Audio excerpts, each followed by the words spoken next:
noite, bom dia ou boa tarde, não sei se já almoçaram, mas eu não sei, então bom dia. Voltamos aos nossos eventos presenciais, então eu gostaria de agradecer a presença de todo mundo aqui. Depois de 2 anos, a gente pode voltar a fazer uma palestra presencial, então é com muita satisfação que o DCE faz a edição da mesa DCE. Agradecer aos professores por terem aceito o nosso convite para debater um assunto muito importante e trazer essa explicação que eu acho que todo mundo quer saber o que está acontecendo. E tem pessoas tão incríveis dentro do nosso campus, eu acho que é o nosso dever trazer os professores para explicar para os nossos alunos. Então eu passo a palavra para o Jansen, meu diretor de projetos do DCE, que vai fazer a abertura oficial da palestra. Queria, além de agradecer os professores, agradecer vocês, todos que estão comparecendo aqui hoje. A mesa DCE, essa vai ser a segunda edição dela, a gente fez a primeira em 2019. O intuito da mesa é a gente estar sempre discutindo com professores da casa assuntos importantes. Então, terão outras edições, e não só da mesa, mas também de vários outros projetos, sejam eles acadêmicos, esportivos, culturais, todos eles organizados pelo DCE. A gente espera que vocês aproveitem bastante tudo que a gente está planejando. Os professores presentes hoje são Márcio Sampaio, professor de RI da FACAMP, não só desses cursos, mas majoritariamente, professor Lício, de Economia, e o Oswaldo Acamini, de Direito. Professores, muito obrigado. Passo a palavra para vocês. Obrigado, Jansen. Meu nome, em nome dos colegas aqui, eu quero agradecer pelo convite, pela oportunidade de passarmos por essa experiência, retomarmos, né, essa experiência acadêmica que é muito importante para todos nós e principalmente para vocês, certo? Isso faz parte da vida acadêmica que esses 2 anos de pandemia acabou, de alguma maneira, nos cerceando. Nós fizemos uma divisão aqui, nós vamos falar rapidamente sobre o tema, né? 10 minutos aproximadamente cada um, e depois nós queremos que vocês participem, que vocês perguntem, que vocês interajam com a gente, para que a gente possa explorar, e aí por volta das 13 horas, não é isso, Jansen? A gente encerra aqui o evento. Bom, da minha parte, o que eu queria colocar para vocês sobre esses eventos que nós estamos acompanhando,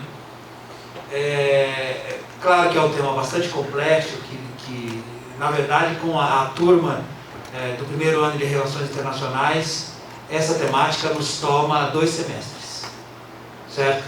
No primeiro semestre nós estudamos com eles China e Rússia, e no segundo semestre nós estudamos Estados Unidos, e o tema do ano é a tentativa de construção de uma nova ordem multipolar no sistema internacional. Essa é a abordagem do nosso curso, então, portanto, é um tema que a gente vem estudando e pesquisando há pelo menos 5 anos.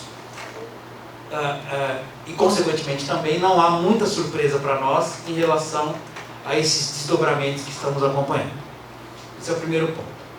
O segundo ponto a se ressaltar é o seguinte: é importante a gente discutir os eventos que ora ocorrem na Ucrânia, sem dúvida nenhuma, estão catalisando a atenção internacional, são absolutamente significativos, porque de alguma maneira tem um potencial para redesenhar a ordem internacional vigente. Agora, eu queria lembrar a todas e todos que neste mesmo momento nós temos uma situação de calamidade em Myanmar. O país está envolvido praticamente numa guerra civil. Há anos nós temos em Myanmar um flagelo que envolve os refugiados, os Rohingyas, que são muçulmanos expulsos do país sem destino, tá? São milhares e milhares de pessoas. Nós temos no Afeganistão já desde 2017, 2018, figurando como, ou seja, muito antes da saída das forças da OTAN do país, figurando como o país que mais produz refugiados no mundo, ao lado da Síria. E lembrar que os Estados Unidos e os seus aliados da OTAN, ao saírem do Afeganistão, congelaram todos os recursos internacionais do país, impedindo o acesso do país a recursos para o combate à fome. E hoje nós vemos no Afeganistão uma calamidade que envolve, então, não somente a questão dos refugiados, mas seríssimos problemas de segurança alimentar, sendo que o país não tem acesso aos seus recursos depositados no estrangeiro. Nós tivemos na Etiópia, no final do ano passado, o início de uma guerra civil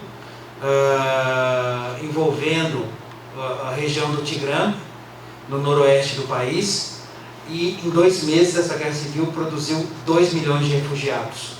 E nós temos no Iêmen, há cerca de uma década, também uma guerra civil, que é uma guerra travada, uma chamada proxy war, uma guerra por procuração, travada entre 2 facções do país, dos iemenitas, uma apoiada pelo Irã e a outra apoiada pela Arábia Saudita e pelos Estados Unidos.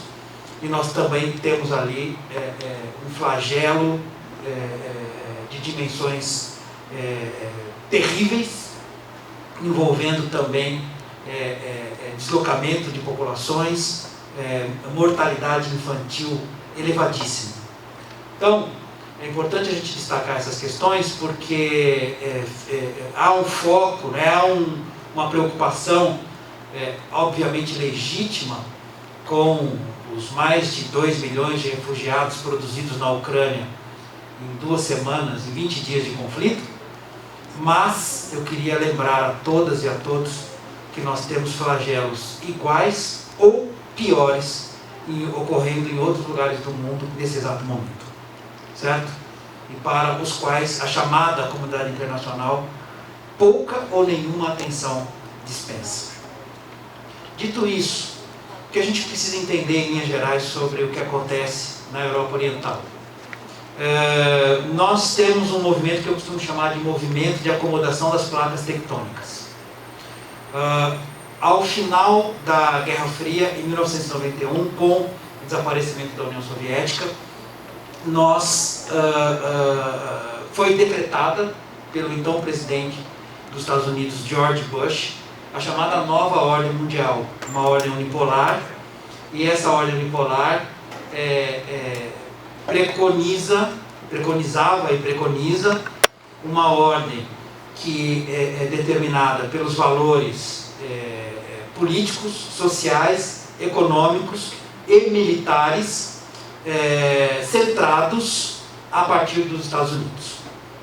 Então, nessa nova ordem que surgiu a partir de 1991, e quando a gente fala em nova ordem não há nada de teoria da conspiração, isso foi declarado pelo presidente dos Estados Unidos em 1991 no Congresso, durante a fala do Estado da Nação, que o presidente faz todo começo de ano no Congresso do país. E dentro dessa nova ordem, estipulou-se o quê? Uma expansão não só do poder econômico, mas do poderio militar dos Estados Unidos, com um crescente cerco dos países e das forças entendidas ali pela liderança do país, liderança política e econômica, das potenciais ameaças. Nesse cenário aparecem majoritariamente a China e também a Rússia. E é por isso que a gente vê uma expansão a partir de 1991, a partir da década de 90, da OTAN, a Organização do Tratado do Atlântico Norte, que em tese deveria ter desaparecido ao final da Guerra Fria, como desapareceu o seu adversário, que era o Pacto de Varsóvia, né? A organização militar onde a União Soviética congregava os seus países satélites, os seus países aliados. A OTAN seguiu existindo, lembrando então que a OTAN nasceu exatamente diante da ameaça soviética e permaneceu, sobreviveu à chamada ameaça soviética. Nessa expansão em direção ao leste europeu, antigos países que faziam parte do Pacto de Varsóvia foram incorporados não só à OTAN como à União Europeia, e esse avanço vai chegar às fronteiras russas, principalmente pelos estados bálticos, Letônia, Estônia e Lituânia, e os dois últimos países que poderiam ingressar nessa conformação seriam a Bielorrússia e a Ucrânia. Os russos têm um trauma histórico da Europa, que remonta ao século XVIII, nas guerras contra o reino da Suécia, passa pelas invasões napoleônicas, passa pela Guerra da Crimeia, em 1853, passa pela invasão do exército nazista em 1941. Então, há uma doutrina por parte, inicialmente da União Soviética e depois da Rússia, da construção de uma zona tampão que separe a Federação Russa da Europa, que os russos entendem como uma ameaça. Do outro lado, essa expansão da OTAN vem dentro de uma lógica que nós citamos aqui, que é a da nova ordem mundial, mas que também pode ser considerada, em termos, digamos assim, de ciência política e ciência histórica, como a ordem da Pax Americana, certo? Num outro evento que nós demos aqui também, uma palestra para falar sobre esse tema na semana passada, nós lembramos, peço desculpa aos amigos pela referência, pela triste referência, mas ela é precisa, então vamos fazê-la, né? O general Sérgio Etchegoyen, numa entrevista que concedeu à Revista das Forças Armadas, há 15 dias, lembrou que a paz é sempre uma concessão dos mais fortes. E lamento, né, usar essa referência, mas ela é correta. Então, quando a gente pensa na Pax Americana, é preciso entendê-la dentro dessa lógica, como uma concessão dos mais fortes. E, por outro lado, há um movimento também declarado, absolutamente claro, de associação entre a Federação Russa e a República Popular da China. No último dia 4 de fevereiro, os dois líderes, Vladimir Putin e o presidente Xi Jinping, fizeram uma declaração pública reivindicando exatamente a construção de uma nova ordem no sistema internacional de caráter multipolar e questionando a ordem vigente, que é a ordem que emergiu a partir de 1991. Então, esse é um cenário que eu citei no começo da minha fala, que é o cenário da movimentação das placas tectônicas. No meio deste caminho, no meio desse embate, nós temos a Ucrânia. Pela lógica da Pax Americana, seria necessário incorporá-la à OTAN e à União Europeia para complementar esse cerco, essa aproximação das fronteiras da Federação Russa. E pela lógica da Federação Russa, é preciso impedir que esse projeto se concretize. Pelos meios diplomáticos, isso se provou inexequível até aqui, e a consequência deste cabo de guerra é o conflito que nós estamos acompanhando. Então, para encerrar essa minha fala inicial, é preciso entender que nós não compreendemos o que se passa no sistema internacional se nós nos deixarmos levar por um maniqueísmo infantil, né? De que há uma luta entre o bem e o mal. Nós temos forças que estão se posicionando dentro da lógica do sistema internacional contemporâneo. Desde que o mundo é mundo, isso acontece. E, neste momento, essas forças que estão se posicionando são as forças, por um lado, que lutam pela manutenção da ordem vigente, que é a ordem que eu já citei aqui da Pax Americana, e, do outro lado, forças que estão se movimentando para contestar essa ordem, chegando, inclusive, à confrontação militar, como nós estamos presenciando. Tá certo? Depois a gente volta a conversar na hora das perguntas, se vocês assim desejarem. Bom, boa tarde a todos. Na nossa divisão aqui temática, eu vou abordar a questão do direito internacional E a gente pode começar traçando uma questão técnica aqui, uma ordem internacional, uma ordem jurídica internacional, assim como qualquer ordem jurídica, pressupõe existência de sanção, certo? Então, quando a gente observa, quando a gente discute a possibilidade de um direito internacional, a gente está pensando sempre a partir da possibilidade de sanção, e possibilidade de sanção no âmbito internacional, basicamente existem duas, a represália e a guerra, né?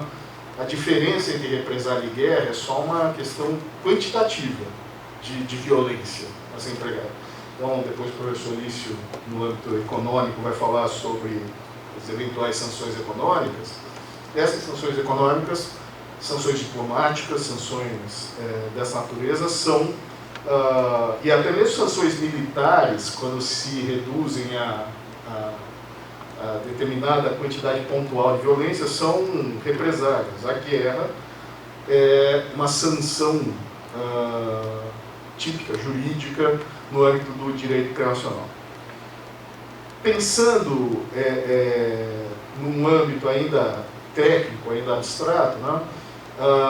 Nós temos, então, estados que, até em função da soberania, são sujeitos iguais, equivalentes, né? Formalmente iguais, de maneira que a gente não tem uma autoridade supraestatal, né, que seja responsável pela aplicação dessas sanções. Daí porque, no quadro da relação entre os Estados, é necessária a confluência de interesses, né, a confluência de projetos políticos, econômicos, que permita a existência de uma determinada comunidade, que a gente poderia até denominar comunidade jurídica, que pudesse, então, centralizar a violência necessária para impor, no âmbito das relações estatais,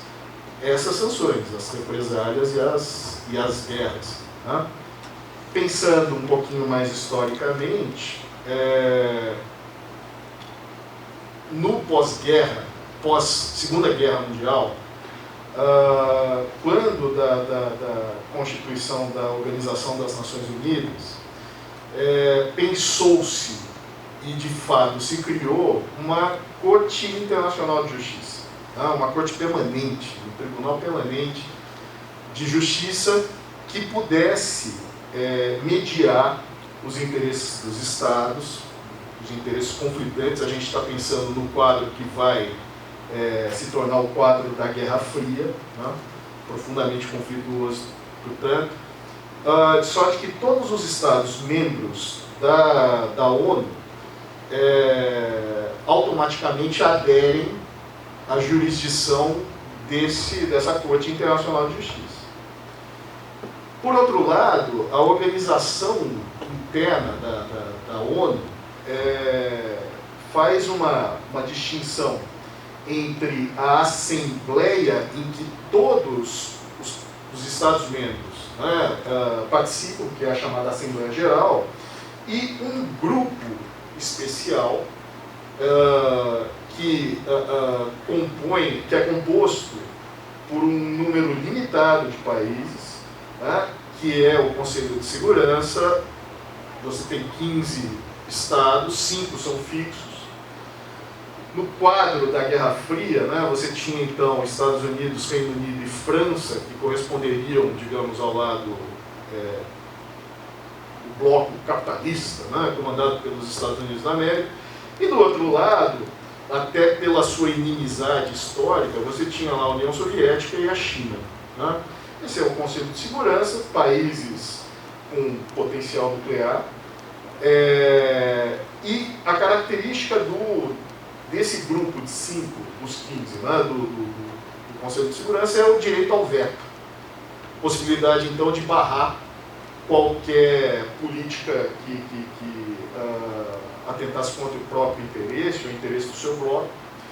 E quando a gente pensa em termos de Corte Internacional de Justiça, as decisões da Corte Internacional de Justiça, para serem executadas, ou elas são executadas por a concordância do Estado que está sendo sancionado, ou então, em caso de resistência desse Estado, cabe ao Conselho de Segurança finalmente executar a sanção. Só que como no Conselho de Segurança esses 5 países, cada um deles tem direito ao veto, né? E a Rússia, então, herdeira aí da União Soviética, tem direito a veto, se num eventual pós-guerra, né? E aí eu tenho razões para duvidar dessa situação, mas num eventual procedimento de inquérito, de investigação que se transforme numa eventual ação, num eventual processo dentro da Corte Internacional de Justiça que leve finalmente ao sancionamento da Rússia, a aplicação da sanção é inútil porque a Rússia tem poder de veto no Conselho de Segurança. Por outro lado, no quadro do direito internacional, não existe apenas a Corte Internacional de Justiça, que está lá em Haia, nos Países Baixos, né, na Holanda, mas também existe o Tribunal Penal Internacional, que foi criado muito mais recentemente, foi estruturado na prática só em 2002, né? E o Tribunal Penal Internacional, diferente da Corte Internacional de Justiça, que só se ocupa dos Estados, o Tribunal Penal Internacional se ocupa dos indivíduos, portanto dos sujeitos. Então, uma outra dúvida plausível seria, por exemplo, vocês devem ter acompanhado de ontem para hoje, o Congresso estadunidense aprovou a moção que declara, então, o Putin um criminoso de guerra, e afora toda a dificuldade de você estabelecer claramente, digamos, a responsabilidade penal do indivíduo, né? O foro onde ele eventualmente deveria ser julgado seria esse Tribunal Penal Internacional, que de 2002 para cá se envolveu em pouco mais de 20 processos, todos eles na África, e que, portanto, não tem nenhuma tradição de lidar com essas questões, né? O mais próximo que a gente teve, e isso é característico do direito internacional, do ponto de vista histórico, foram os tribunais que foram montados especificamente para determinadas guerras, como foi o caso do célebre Tribunal de Nuremberg, que funcionou para lidar com os crimes de guerra atribuídos ao nazismo por ocasião da Segunda Guerra Mundial, isso já no avançar das décadas, né, depois da guerra, nos anos 60, e mais recentemente no Tribunal Penal Internacional, que julgou o massacre ocorrido no antigo território iugoslavo, né, com aqueles desdobramentos sobre Albânia, sobre Kosovo, enfim, né, que são tribunais quase de exceção, se a gente for observar, né, porque eles foram constituídos especificamente para aquela situação. Daí, inclusive, a minha constatação, que corrobora aí a colocação do professor Márcio Sampaio, que não se trata de um maniqueísmo, isso aqui é certo, errado, é justo ou injusto.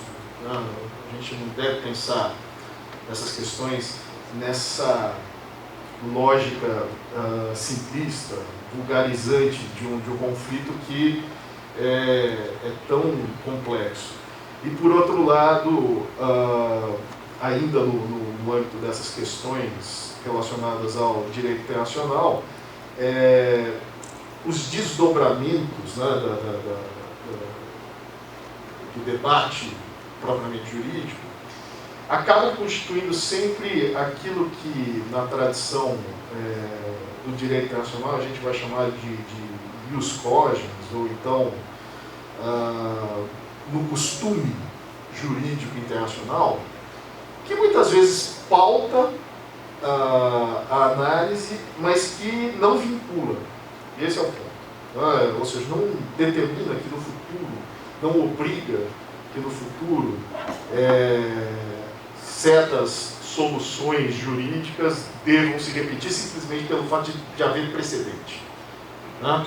Então, aqui, do ponto de vista do direito internacional, a gente vai fazer uma leitura sempre do fim para o começo. Então, a gente observa o fato para aí falar assim, foi por causa disso. E jamais projetar para frente, falando assim, olha, vai acontecer tal coisa. Né? Era isso. Ou seja, não vai dar nada.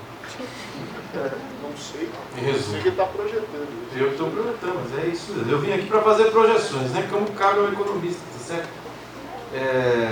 Infelizmente, né? Certo? A gente tem essas atribuições. Então eu vou tentar usar os 10 minutos que me cabem rapidamente para dividir minha fala em 3 partes. Primeiro eu vou falar sobre algumas questões conjunturais, que a meu juízo são irrelevantes, mas eu vou falar mesmo sim porque a imprensa, que como disse o professor Márcio, tem uma coisa infantil, né? Quanto eu volto nisso, ela tem batido em alguns aspectos de uma maneira, a meu juízo, infantil, né? Que beira o ridículo em alguns aspectos. Então eu vou falar de alguns fenômenos e tentar oferecer a vocês a minha leitura em relação a eles, conjunturais. Depois eu vou tentar falar sobre 2 aspectos que a meu juízo vale a pena, nós não vamos esgotá-los aqui, mas vale a pena que vocês reflitam sobre eles depois, porque são fenômenos estruturais de transformação, que esse fenômeno da guerra está nos explicitando. Mas não só ele é um tijolo, ele é uma peça de uma engrenagem muito maior, né? Muito bem, então, sobre os fenômenos conjunturais, você abre jornais, ou canais de notícias, etc. Você vê assim, primeiro, a economia russa está sendo sufocada pelas sanções. Falso. Não está sendo e não será.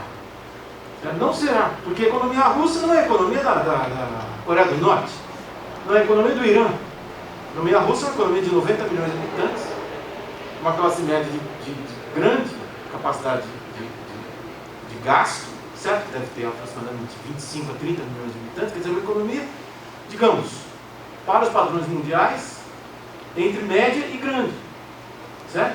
Então não é assim que você... O que está acontecendo? Está acontecendo um cancelamento na Rússia. A gente vinha, né, Bia, discutindo isso agora na descida, certo? Mas que é um fenômeno que faz parte dessa infantilidade, desse fla-flu contemporâneo, que atinge, nos últimos anos, cada vez com mais intensidade, algumas figuras que por vezes merecem esse tipo de atitude coletiva. Então o que está acontecendo é isso. Bom, a economia russa vai ser sufocada? Não será. Não será sufocada por seguintes motivos. Primeiro, as empresas ocidentais que estão anunciando urbe et orbi, né, que deixarão de fazer negócio com a Rússia, elas vão ter pela frente 2 escolhas, assim que a guerra terminar. Porque assim que a guerra terminar, o Ocidente e a Rússia farão um acordo. Não se enganem. Certo ou não? Certo ou não? Não se enganem. Os ucranianos são os últimos aqui nesse jogo. As pessoas estão se lixando para os ucranianos, evidentemente. Certo? São outras questões que estão em pauta. Então, esse acordo vai envolver a volta das empresas ocidentais que anunciaram, assim como anunciam que são a favor do mico-leão dourado, que são a favor da natureza, que pode tudo uma pataquada. Veja, elas vão voltar. Aquelas que não voltarem vão perder mercado. É isso. É disso que se trata. Ponto final. Certo? Né? A economia russa vai ser sufocada porque vai deixar de exportar fertilizantes, commodities agrícolas, gás, petróleo? Não será. Por que não será? Porque a China já anunciou. Primeiro, porque eu já falei, ela tem um mercado grande, gigantesco, né? E a China, por outro lado, já anunciou que reorganizará as suas estratégias de compra internacional de modo a absorver os excedentes comerciais russos, certo? De modo a impedir que esses excedentes comerciais não tenham mercado para serem vendidos. Veja, o Ocidente, ele não está mais como estava numa posição relativa de há 30 anos atrás, quando os mercados europeu e americano, sobretudo, também canadense, significavam 80%, 90% dos mercados mundiais, certo? Isso não é mais essa a realidade, é disso que se trata. Certo? Não é mais. Simplesmente os mercados europeu e americanos são gigantescos, certo? Não há dúvida. Mas eles não são os únicos a existirem no mundo. Portanto, esse poder de sanção, ele está muito relativizado. O que a China deve fazer? Deve comprar menos do Ocidente para comprar os excedentes russos. É claro que existem rigidezes, né? Rigidezes contratuais, rigidezes de canais de distribuição, certo? Você tem gasodutos. Para você comprar um gás, ou um acréscimo de gás, você precisa de um gasoduto. Se você não tiver, você não compra. Bom, ok. Mesmo considerando essas rigidezes, o que a China deve fazer é comprar menos grãos do Ocidente, menos petróleo do Ocidente e mais dos russos. E, portanto, o Ocidente vai comprar menos gás e petróleo dos russos e vai vender menos grãos para os chineses, tá certo? Provavelmente o mais danificado, o mais prejudicado dessa triangulação serão os mercados ocidentais e as empresas ocidentais, certo? Provavelmente serão os grandes prejudicados, inclusive americanos. Inflação. Teremos uma inflação descontrolada? Resposta, não. Ah, mas eu li no jornal que nós estamos à beira de um precipício inflacionário, de um estado de inflação. A inflação é um fenômeno, a meu juízo, muito mal estudado. Por quê? Porque ele é estudado hoje com os modelos que se usavam há 30 anos atrás, 40, 100 anos atrás. Ah, então quer dizer que tem gente que vai assistir a um aumento de preços, não é inflação, é aumento de preços, certo? Então você está dizendo isso, que vai ter gente que vai assistir um aumento de preço e não vai ter nada para fazer. É exatamente isso que eu estou fazendo. E o resultado vai ser uma pior distribuição de renda. E daí? E daí nada. Certo ou não? Ah, mas isso pode gerar algum tipo de reação social? Pode, claro que pode, sempre pode, né? Mas inflação, não. Ah, disparada dos preços do petróleo. O preço do petróleo, semana passada, o barril Brent chegou a mais de 140 dólares. Né? Ontem já fechou abaixo de 100 dólares. Certo? Né? E as commodities minerais e agrícolas também não podem ter uma disparada de preço? Olha, deixa eu explicar para vocês. Os preços das commodities agrícolas e minerais não são definidos essencialmente nos mercados spot, ou seja, nos mercados à vista de entrega do produto físico.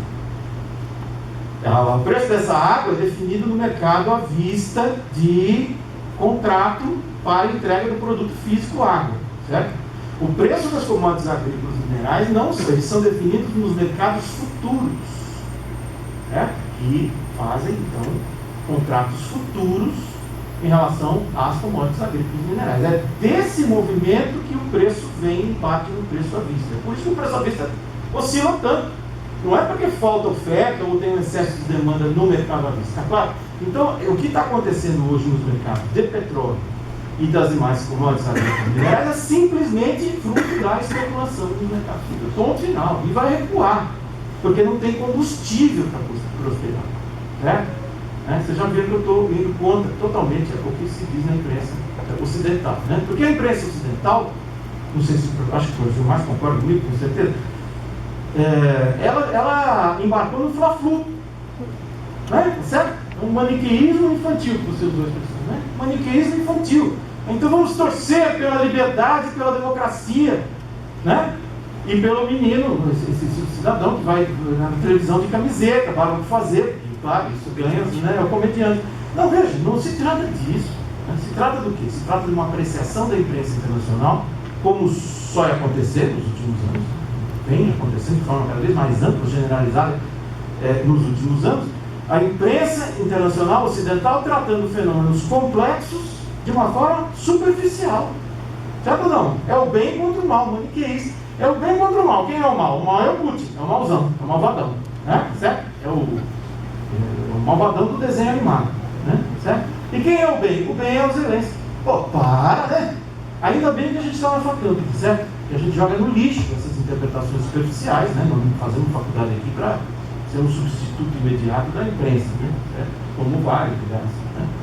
Por isso que eu quero falar então rapidamente dos dois fenômenos que, a meu juízo, vale a pena ser discutidos, que são os fenômenos estruturais. Quais são? Primeiro, e não só se devem à guerra, se devem à pandemia, se devem à guerra, se devem a todo o movimento estrutural que você vê acontecer nos últimos anos, que tem como epicentro a China. Primeiro fenômeno estrutural. O mundo está já entrando, não está no horizonte esse fenômeno, ele já está acontecendo. Ele está entrando num fenômeno onde é chamada globalização, como ela foi entendida ao longo dos anos 90, primeira década e segunda década dos anos 2000, ela vai sofrer uma profunda transformação. Algumas pessoas falam assim, trata-se de uma deglobalização ou desglobalização. Eu acho que o termo é ruim, porque a base de dentes não volta para tudo, tá certo? Não tem isso. Se trata de uma transformação importante, estrutural nesse fenômeno.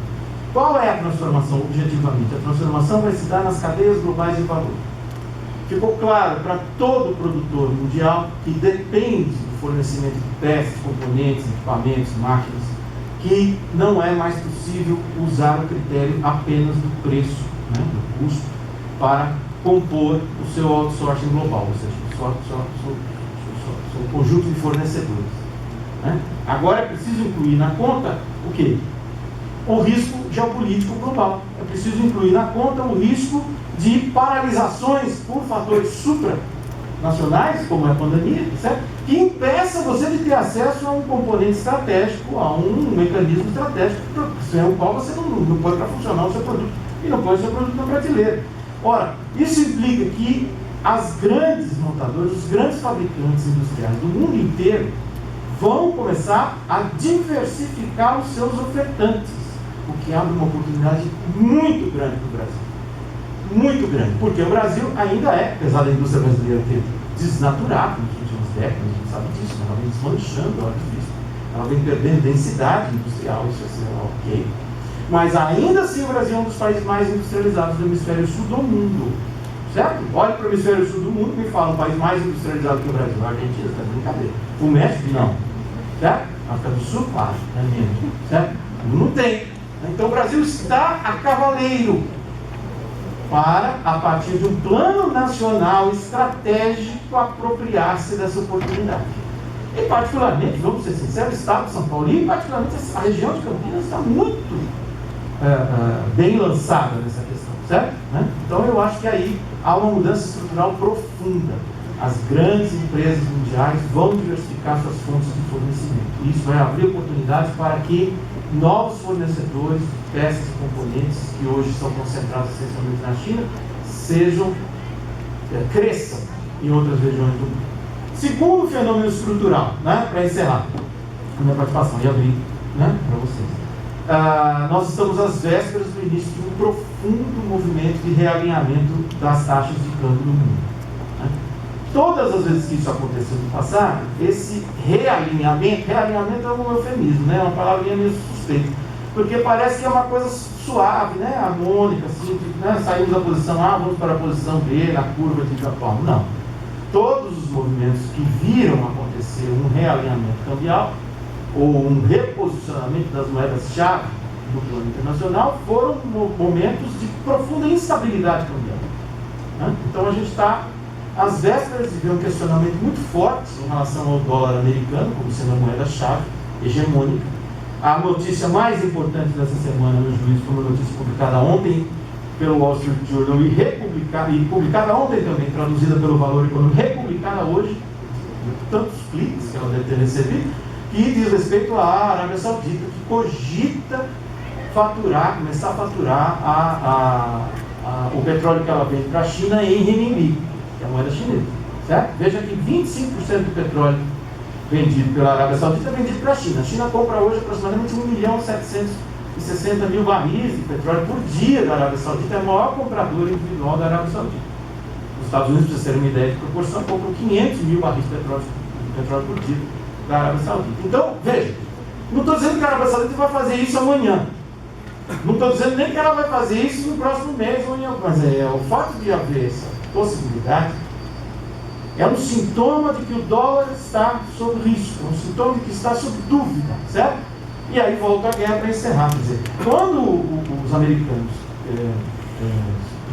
do Ocidente, pilotado pelos americanos, cogitam o sequestro, né, dos ativos de reserva dos russos que estão em dólar, qualquer outro país do mundo começa a dizer assim, não, mas ele sequestrou o dinheiro, deu um gato no dinheiro dos russos agora, por que não vai dar um no meu amanhã, certo? É evidente que isso vai desencadear, veja, provocado pelos próprios americanos, é chamado tiro no pé, né? O dia que eu tiver que dar um exemplo sobre o que é um tiro no pé, esse é um excelente exemplo, né? Provocado pelos próprios americanos, certo? Fazem as coisas, parece o seguinte, né? Outro dia a gente falava disso, falta um adulto na sala nessa questão toda, né? Falta um adulto na sala, certo? Provocar pelos próprios americanos, o que você vai ter é um desencadeamento de um processo de desconfiança em relação ao dólar. Provavelmente os países vão começar a compor a sua reserva com outros ativos, com outras moedas, né? São os candidatos, são evidentes, né? Desde aqueles que já estão aí na praça, o euro, por exemplo, mais ou menos, sempre mais ou menos, né? Desde que nasceu, ele sempre fruto de desconfiança. E um pouquinho das outras que estão aí, o renminbi é evidente, né? Se a gente tivesse que comprar alguma moeda agora, seria renminbi. Mas, enfim, eu acho que esses são os grandes fenômenos estruturais. Que essa grande mudança, que não diz respeito ao que vai ser da Bolsa na semana que vem, se ela vai passar os 115 mil pontos, não vai ser irrelevante, certo? Isso deixa que os jornais falam sobre essas coisas, né? Mas quais são as grandes mudanças estruturais do ponto de vista econômico? A meu juízo são essas duas, e que nos impactam imediatamente, né? Tá bom?